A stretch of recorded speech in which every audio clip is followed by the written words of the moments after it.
जो हिमाचल के समान गौर वर्ण तथा गंभीर हैं, जिनके शरीर में करोड़ों कामदेवों की ज्योति एवं शोभा है, जिनके सिर पर सुंदर नदी गंगा जी विराजमान हैं, जिनके ललाट पर द्वितीया का चंद्रमा और गले में सर्प सुशोभित हैं, जिनके कानों में कुंडल शोभा पा रहे हैं, सुंदर भ्रिकुटी और विशाल नेत्र हैं, जो प्रसन्न मुख, नीलकंठ और दयालु हैं, सिंह चर्म का वस्त्र धारण किए और मुंडमाल पहने हैं, उन सबके प्यारे और सबके नाथ श्री शंकर जी को मैं भजता हूँ।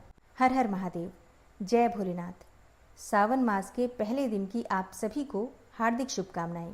भगवान शिव की कृपा सदैव आप और आपके समस्त परिवार पर बनी रहे।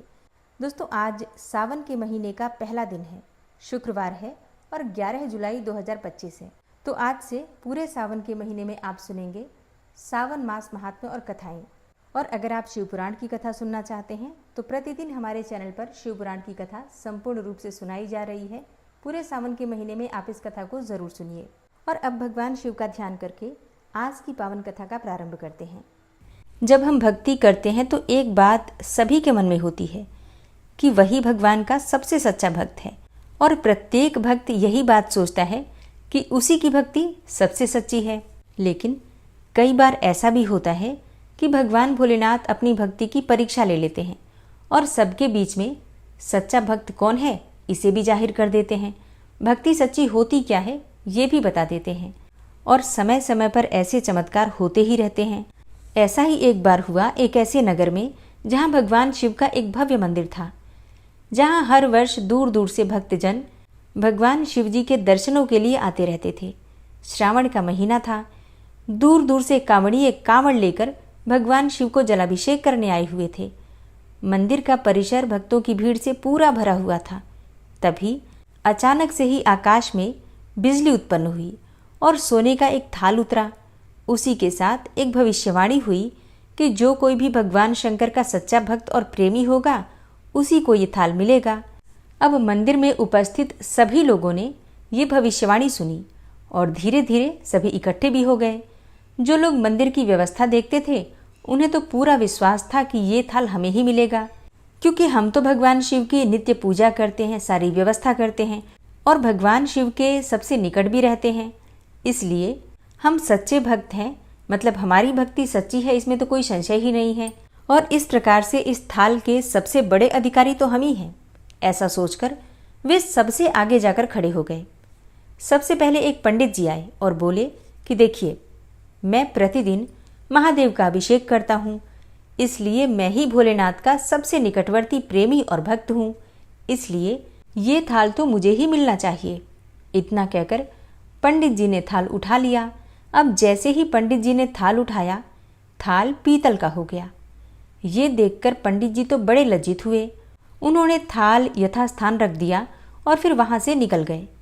इसी प्रकार वहां उपस्थित सभी पंडितों ने खुद को आजमाया, लेकिन शायद उनमें से कोई भी सच्चा भक्त नहीं था। उन्हें भी थाल को यथास्थान रखकर वापस जाना ही पड़ा। इसके बाद उस नगर के राजा का आगमन हुआ। अब राजा साहब आगे आए और बोले कि मैंने तो महादेव जी के मंदिर में बड़ी भारी दान दक्षिणा दी है, इसलिए ये थाल तो मुझे ही मिलना चाहिए। इतना कहकर राजा साहब आगे बढ़े और थाल उठा लिया। जैसे ही राजा ने थाल उठाया, थाल तांबे का हो गया।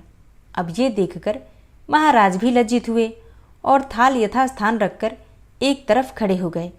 इसके बाद इसी तरह से एक से बढ़कर एक दानी, महात्मा और भक्त पधारे और थाल उठाया, लेकिन किसी के हाथ में कुछ और किसी के हाथ में कुछ हो गया, परंतु थाल सोने का नहीं रहा। तब सभी लोगों को पता चला कि हम में से कोई भी महादेव का सच्चा भक्त नहीं है। अब ठीक उसी समय एक किसान का आगमन हुआ और वो बेचारा महीनों बाद आज चातुर्मास के शुभ अवसर पर सोमवार को शिव जी के दर्शन करने आया था।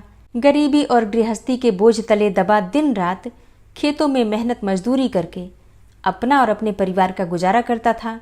अभी रास्ते में ही आ रहा था कि कोई भिखारी मिल गया और कुछ खाने को मांगने लगा। इस किसान को दया आ गई और अपने खाने के लिए जो खाना लाया था वो भी उसने उस भिखारी को दे दिया। थाल के बारे में इसने भी सुना था, लेकिन इसने उस ओर कोई ध्यान ही नहीं दिया। सीधा मंदिर में गया और महादेव का पूजन करके बाहर आ गया।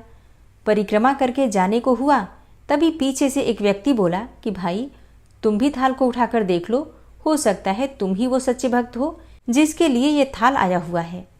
अब किसान को लगा कि वो व्यक्ति उसका मजाक बना रहा है। किसान ने हंसते हुए कहा, भाई मैं तो कभी कोई पूजा पाठ भी नहीं करता और महीनों में एक आध बार ही मंदिर भी आ पाता हूँ, तो मैं काहे का सच्चा भक्त। वो अजनबी बोला, भाई हम तो देख चुके हैं, हमारी भक्ति तो 2 कौड़ी की भी नहीं है। अब तुम भी अपना हाथ लगाकर देख ही लो, सोने का थाल मिले या ना मिले, किंतु पता तो चल ही जाएगा कि तुम्हारी भक्ति में कितनी सच्चाई है। लोगों के बहुत आग्रह करने पर आखिर उस भोले भाले किसान ने जाकर थाल उठा ही लिया।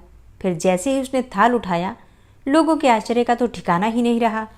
सोने का थाल रोशनी से चमचमाने लगा। ये देखकर सब लोगों में खुशियों की लहर दौड़ गई। सभी लोग उसके जयकारे लगाने लगे और पूछने लगे कि भाई तुम ही सच्चे भक्त हो, अब हमें भी बता दो कि कैसी भक्ति करते हो जिससे कि महादेव तुमसे इतने प्रसन्न हैं। सबकी बातें, सबके जय जयकारे सुनकर किसान बोला कि भाई मैं तो कोई भक्ति करता ही नहीं, मैं केवल दिन भर खेतों में काम करता हूँ और थोड़ा समय निकालकर ज़रूरतमंद लोगों की मदद कर लेता हूँ। इसके अलावा मैं कोई विशेष कार्य नहीं करता। लोग पूछने लगे कि तुम लोगों की मदद क्यों करते हो? तब हंसते हुए किसान बोला, सुकून। दूसरों के चेहरे पर मुस्कान देखकर मुझे जो आनंद और खुशी होती है उसे मैं शब्दों में बयान ही नहीं कर सकता, और शायद यही कारण है कि महादेव मुझसे इतने प्रसन्न हैं।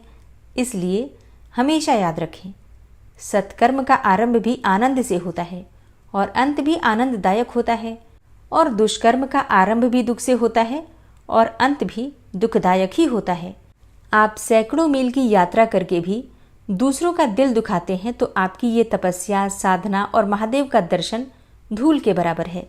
और अगर आप थोड़ी सी भक्ति के साथ भी दूसरों की ज़रूरतों का ध्यान रखते हैं, दूसरों की मदद करते हैं, दूसरों को प्रसन्न करने का प्रयास भी करते हैं, किसी के भी चेहरे पर थोड़ी सी भी मुस्कुराहट लाने का प्रयास करते हैं, तो भगवान शिव आपसे वैसे ही प्रसन्न हो जाते हैं। और कहा भी गया है कि प्रत्येक जीव में ईश्वर का वास होता है। तो हम जितने भी जीवों को प्रसन्न करते हैं, जितने भी जीवों को हम खुश करते हैं या जितने भी जीवों की हम मदद करते हैं, एक तरीके से हम भगवान की ही सेवा करते हैं। और हम जितने भी जीवों को दुख देते हैं, किसी के भी दुख का, किसी की भी तकलीफ का कारण बनते हैं, तो कहीं न कहीं भगवान का ही दिल दुखाते हैं। तो उम्मीद करती हूँ ये कथा आपको पसंद आई होगी। और अब आप सुनेंगे सावन मास महात्म्य का पहला अध्याय। मुनि श्रेष्ठ सौनक जी ने श्री सूत जी से पूछा, हे महाभाग, हे महामते, हे व्यास शिष्य, श्री सूत जी, आपके मुख से हमने अनेकों आख्यान सुनकर आनंद प्राप्त किया है, किंतु फिर भी हमारे कानों की प्यास अभी बुझी ही नहीं, बल्कि और अधिक सुनने की इच्छा बढ़ती ही जा रही है। हे मुनि श्रेष्ठ, आपने तुला राशि का सूर्य होने पर कार्तिक मास का महात्म्य, मकर का सूर्य हो जाने पर माघ मास का महात्म्य तथा मेष का सूर्य हो जाने पर वैशाख मास का महात्म्य सुनाया। इन मासों के जो गुणधर्म हैं वो भी आपने समझाया, लेकिन अब इन मासों से भी उत्तम आपके अनुसार यदि कोई महीना परमपिता परमेश्वर को सदैव धर्म प्रिय हो तो उसे भी विस्तार पूर्वक कहिए। हमारे मन में उसको सुनने की तीव्र लालसा है। यह सुनकर सूत जी ने बड़े प्रेम पूर्ण शब्दों में कहा, आप सब मुनिगण ध्यानपूर्वक सुने, मुझे आपको सुनाने में बहुत आनंद प्राप्त होता है। आप सर्वगुण संपन्न हैं, अर्थात अच्छे श्रोता हैं। अच्छे श्रोता के जो 12 गुण बताए गए हैं, जैसे दंभ रहित, आस्तिक बुद्धि, शठता रहित, परमात्मा में अटूट भक्ति, भगवत चर्चा सुनने की तीव्र इच्छा, नम्रता, ब्राह्मण भक्त, सुशील स्वभाव, धैर्य युक्त, पवित्र, तपस्वी तथा दोषारोपण रहित होना, वे सभी गुण आप लोगों में हैं। इससे मैं प्रसन्न होकर आपसे तत्व की बात कहता हूँ। धर्म को जानने की इच्छा से बुद्धिमान सनत कुमार ने परमेश्वर को दोनों हाथों से नमस्कार करके भक्तिपूर्वक पूछा, हे देवों के देव महादेव, अनेकों योगियों के ध्येय चरण कमल, आपसे अनेकों व्रत तथा धर्मों को सुना, किंतु इस समय हमारे हृदय में एक ऐसे मास का महात्म्य श्रवण करने की अभिलाषा है जो 12 मासों में सर्वोत्तम, आपको अत्यंत प्रसन्न करने वाला तथा जो सब कर्मों का सिद्धि प्रदाता हो। हे देव, जिस मास में कर्मों के करने से ही अनंत फल की प्राप्ति होती हो, संसार के कल्याण के लिए ऐसे मास के सभी धर्मों का वर्णन समझा कर करें। ईश्वर ने सनत कुमार से कहा, हे ब्रह्मपुत्र सनत कुमार, आपकी सेवा तथा भक्ति से प्रसन्न होकर मैं आपसे अत्यंत गुप्त बात कहूँगा। 12 महीनों में श्रावण मास मुझे अधिक प्रिय है। पूर्णिमा को श्रवण नक्षत्र का योग हो जाने से भी मास का नाम श्रावण कहा जाता है, और जो श्रवण मात्र से ही सिद्धि देने वाला होता है, इसलिए इसे श्रावण नाम कहा जाता है। आकाश के समान स्वच्छ हो जाने से नभा नाम कहा गया है। उस मास के धर्मों की गणना करने के लिए भूमि पर कौन समर्थ हो सकता है? जिसके संपूर्ण फलों को कहने के लिए ब्रह्मा जी हुए, और जिस श्रावण मास के महात्म्य को देखने के लिए इंद्र हुए, और जिसके फल को कहने के लिए भगवान अनंत ने 2 सहस्त्र जिह्वा धारण की। हे महामुने, दूसरे मास इस मास की एक कला को भी नहीं प्राप्त हो सकते। संपूर्ण श्रावण मास धर्म रूप और व्रत रूप है। इस मास में कोई भी दिन व्रत शून्य नहीं देखा गया। यहाँ पर मैं जो कुछ भी कहता हूँ वह अर्थवाद नहीं है। अतः जिज्ञासु भक्त, दुखी, बुभुक्षु और अर्थी, इन चारों जनों द्वारा अपनी अपनी अभिष्ट सिद्धि हेतु यह मास सेवन योग्य है। सनत कुमार बोले, हे ईश्वर, आपने अभी कहा है कि इस मास में कोई भी दिन व्रत शून्य नहीं है। हे श्रेष्ठ, उसे आप मुझसे विस्तार पूर्वक कहें कि किस तिथि में कौन सा व्रत किस वार में होता है, और उस व्रत का अधिकारी कौन है। फल तथा विधि क्या क्या है, किसने इस व्रत को किया है, और उद्यापन की विधि क्या है। देवता तथा पूज्य कौन है। पूजन सामग्री में क्या क्या वस्तु होती हैं। प्रधान पूजन किसका है। जागरण विधि क्या है। किस व्रत का क्या समय है। हे प्रभु, वह सब आप मुझसे कृपा करके कहें। आपको श्रावण मास कैसे प्रिय हुआ, इसे पवित्र किस कारण से कहा गया, इस मास में कौन अवतार उत्तम माना गया है, और इस मास में कौन सा अनुष्ठान करने योग्य समझा गया है। हे प्रभु, हे दयालु, आप सब प्राणियों के उदारार्थ मुझसे कहें। रविवार, सोमवार, मंगलवार, बुधवार, बृहस्पतिवार, शुक्रवार तथा शनिवार को जो व्रत आदि किए जाते हैं वह कृपा करके आप मुझसे कहें। आप सबके आदि कारण हैं, अतः आदिदेव भी कहे जाते हैं। अन्य देवता आपसे छोटे होने के कारण आप महादेव कहे जाते हैं। पीपल के वृक्ष में ब्रह्मा, विष्णु तथा शिव तीनों देवों का निवास है। उसमें भी आपका निवास सबसे ऊपर और ऊंचा कहा गया है। आप कल्याण रूप से शिव माने जाते हैं। पापनाशक होने से आप हर माने गए हैं। आदिदेव होने से आप श्वेत वर्ण हैं। शुक्ल वर्ण में विकार होने से अन्य वर्ण होते हैं। उनमें कर्पूर वर्ण के समान गौर वर्ण होने से आप आदिदेव हैं। पहले गणेश जी का अधिष्ठान रूप 4 दल का मूलाधार नाम का चक्र है। उसके ऊपर 6 दल का ब्रह्मा जी का अधिष्ठान नाम का दूसरा चक्र है, और उसके ऊपर 10 दल वाला भगवान विष्णु का मणिपुर नामक तीसरा चक्र है। फिर हृदय में अधिष्ठान रूप 12 दल का अनाहत नाम का चौथा चक्र है। सबके हृदय में होने वाले उस चक्र में आपकी स्थिति कही जाती है। ब्रह्मा जी तथा भगवान विष्णु के ऊपर आपका निवास होने से आपको मुख्यतः कहा गया है। केवल आपके पूजन मात्र से पंचायतन का अर्चन हो जाता है। यह सब अन्य देवताओं में नहीं है। स्वयं आप शिव हैं, और आपके वाम भाग में पार्वती का निवास है, गणपति का दक्षिण भाग में, सूर्य का नेत्र में, और भगवान हरि का हृदय में वास है। अन्न को ब्रह्ममय कहा गया है, और भगवान हरि को जलरूप कहा जाता है। हे ईशान, जब आप उस अन्न और जल का भोग करने वाले हैं तो आपकी प्रवीणता में किसी को भी संदेह नहीं हो सकता। आपका स्मशान और पर्वत में निवास सब प्राणियों को विरक्ति की शिक्षा प्रदान कर रहा है। संसार को विनाश करने वाला हलाहल विष अपने कंठ में आपने ही ग्रहण किया था।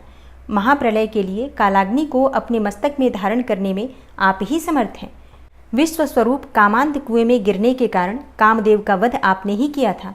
आप ऐसे महान महत्वशाली हैं कि आपके यश का वर्णन करना आसान बात नहीं है। बल्कि मैं आपकी स्तुति के लिए यदि करोड़ों बार जन्म लेकर भी आपकी स्तुति का वर्णन करना चाहूँ तो भी मैं समर्थ नहीं हो सकता। अतः हे दयामय, आप मेरे प्रश्नों का उत्तर देने की कृपा कीजिए। ओम नमः शिवाय। प्रेम से बोलिए हर हर महादेव। दोस्तों, उम्मीद करती हूँ कि आज की कथा आपको पसंद आई होगी। तो अगर कथा पसंद आती है तो वीडियो को लाइक ज़रूर किया कीजिए, और अगर संभव हो तो वीडियो को शेयर भी किया कीजिए, और कमेंट बॉक्स में प्रतिदिन हर हर महादेव लिखना बिल्कुल मत भूलिए। और जो भक्त इस चैनल पर पहली बार आए हैं, अगर अभी तक आपने इस चैनल को सब्सक्राइब नहीं किया है तो आज की वीडियो अगर आपको अच्छी लगे तो चैनल को सब्सक्राइब कर लीजिए, और बेल आइकन को ज़रूर प्रेस कर लीजिए। इससे ये होगा कि इस चैनल पर जो नई वीडियो अपलोड होंगी उनकी नोटिफिकेशन आपको सही समय पर प्राप्त होगी। मिलती हूँ मैं आपसे अगली वीडियो में, तब तक के लिए जय श्री राधे।